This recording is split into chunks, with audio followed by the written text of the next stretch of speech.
বাংলাদেশে একটা কথা আছে যে উড়ে এসে জুড়ে বসা। তো সবসময় উইরে আসলা জুইরা বসলা, এটা কিন্তু ক্ষতির কারণও হইতে পারে। মানে শিকড় গভীরে যাইতে হবে। একটা গাছ আপনি দেখেন যে চিকন একটা গাছ, ঝড় বৃষ্টি সাইক্লোন এটা দাঁড়ায় আছে, নইয়া যাচ্ছে আবার সোজা হচ্ছে। শক্তিটা কোথায়? শক্তিটা হচ্ছে তার শেকড়। একটা গাছ সমতলে আমরা উপরে যা দেখি, এটা শেকড় কাছাকাছি লেভেলের নিচে চারপাশের মাটিতে বেষ্টিত থাকে। মানে আগের দিনে যারা মানে এখন আমি জানি না এতগুলো পুকুর আছে কিনা, পুকুর পাড়ে গাছ থাকতো, তো দেখা যেত কি পুকুরের পার ভাঙা যখন শুরু করতো, আপনি দেখবেন যে গাছের গোড়া মানে শিকড় ওই পর্যন্ত গেছে, অর্থাৎ যতটা গভীরে। তো উইরাইসা জুইরা বসলে এই শিকড় কিন্তু গভীরে যায় না, একটা সময়কালের দরকার লাগে। ভিপিনুরের অবস্থা হয়ে গেছে অনেকটা এইরকম। উইরা এসা জুইরা বৈশা বিএনপির পক্ষ থেকে এমপি হবার যে স্বপ্ন দেখছে, তো যারা ওই এলাকার বিএনপির নেতাকর্মী 17 বছর মামলা হামলা নির্যাতন কারাভোগ, মানে মায়ের কোনি কত কিছু খাইছে, এখন এই যে তাদের নেতা মনোনয়ন না পাইয়া বিএনপির সমঝোতার কারণে কিছু কিছু আসনে যাদেরকে প্রার্থী করছে প্রত্যেকের দশাই নুরুর মতনই হবে। ঘটনার প্রেক্ষাপট দেখেন, পটুয়াখালী 3 গলাচিপা এবং 10 মিনা আসন, সেখানে মনোনয়ন দেওয়া হয়েছিল ভিপি নূরকে, কিন্তু নির্বাচনী এলাকার যারা বিএনপির লোকাল তেগি নেতা কর্মী তারা কিন্তু নুরুকে সাপোর্ট করছে না। একটা সিটের জন্য নুরু রাশেদ সারাদিন এখন তেলবাজি শুরু করছে, চাটুগাড়িতে শুরু করছে, তাই না? এটা তো বাস্তবতা।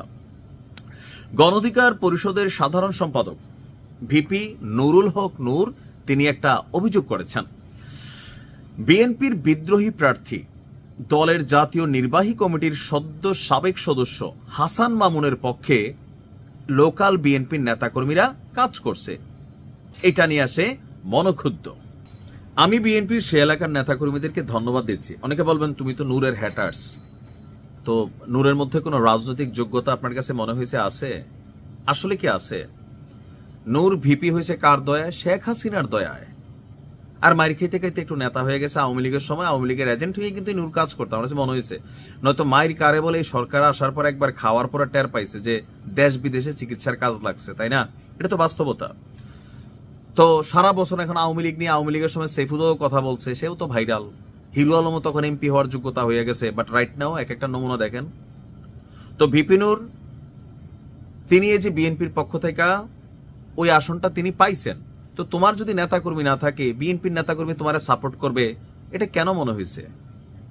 এত সস্তা রাজনীতি, এত সস্তা? সস্তা না বাবা। তার বক্তব্য হচ্ছে কি যে বিএনপির যিনি বিদ্রোহী প্রার্থী আছেন দলের জাতীয় নির্বাহী কমিটির সাবেক সদস্য, অর্থাৎ ওনাকে হয়তো বিএনপি বহিষ্কার করছে। তো নেতাকর্মীরা তো আসলে নেতারে ছাড়ে নাই, নতুন আব্বা তারা নেয় নাই, তারা মনে করছে আমাদের পুরান আব্বা যেটা আছে এটাই ভালো, আর এটাতেই মনক্ষুব্ধ। বিএনপিকে বিষয়টি অফিসিয়ালি জানিয়ে বিরুদ্ধাচরণকারীদের বিরুদ্ধে ব্যবস্থা নিতে বলবেন বলে হুঁশিয়ারি দিয়েছেন। কেন?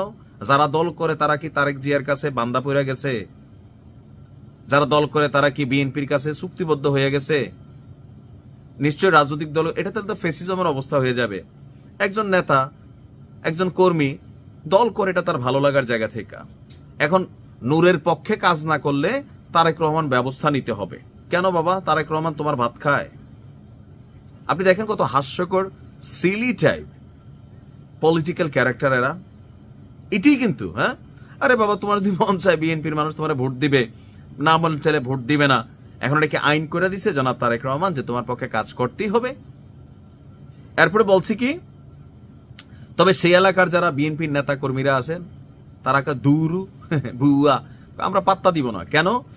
তাদের বক্তব্য যে বিএনপির বিদ্রোহী প্রার্থী যিনি হাসান মামুন আছেন ওই এলাকার দুর্দিনে নেতা কর্মীদের পাশে আওয়ামী লীগ সরকারের সময় তিনি পাশে দাঁড়িয়েছেন, কাজ করেছেন। আর এই এলাকার যারা জনগণ আছে তারা সবসময় তাকে ভালোবাসে। এমনকি পটুয়াখালী 3 আসনে সবসময় আগে দুর্বল ছিল বিএনপি। 90 পরবর্তী কোন নির্বাচনে এখানে ধানের শীষ এখনো জেতেনি। আওয়ামী লীগের ঘাঁটি হিসেবে পরিচিত এই এলাকা আপনার এই মুহূর্তে হাসান মামুনের কারণেই বিএনপির ঘাঁটিটা শক্ত হচ্ছে। তো এই মুহূর্তে জাতীয় নির্বাচনে তাকে মনোনয়ন না দিলেও তিনি আশা করছেন তিনি পাশ করবেন। বিএনপির নেতাকর্মীরা প্রতিশ্রুতিবদ্ধ যে দল ভুল সিদ্ধান্ত নিছে এই আসনে বিএনপির পক্ষ থেকে এই ভিপি নূরকে আশ্রয় দিয়া পরজীবী হিসাবে। আমরা দেখাই দেব আসল গাছের শিকড় কতটা গভীরে। রাজনীতিতে আইডিওলজি থাকতে হয়। নূরদের আইডিওলজি কারা? তার মধ্যে আইডিওলজিমের জায়গাটা কোনটা?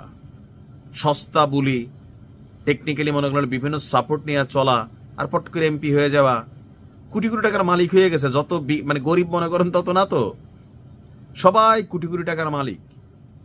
ব্যবসায় যে হলফনামায় যা দেখছেন 10 গুণ আছে আরো বেশি, মনে রাখেন। জনতারে ভাজ্যা খাওয়া শুরু হয়েছে, নতুন আরেকটা ট্রেন্ড শুরু হয়েছে।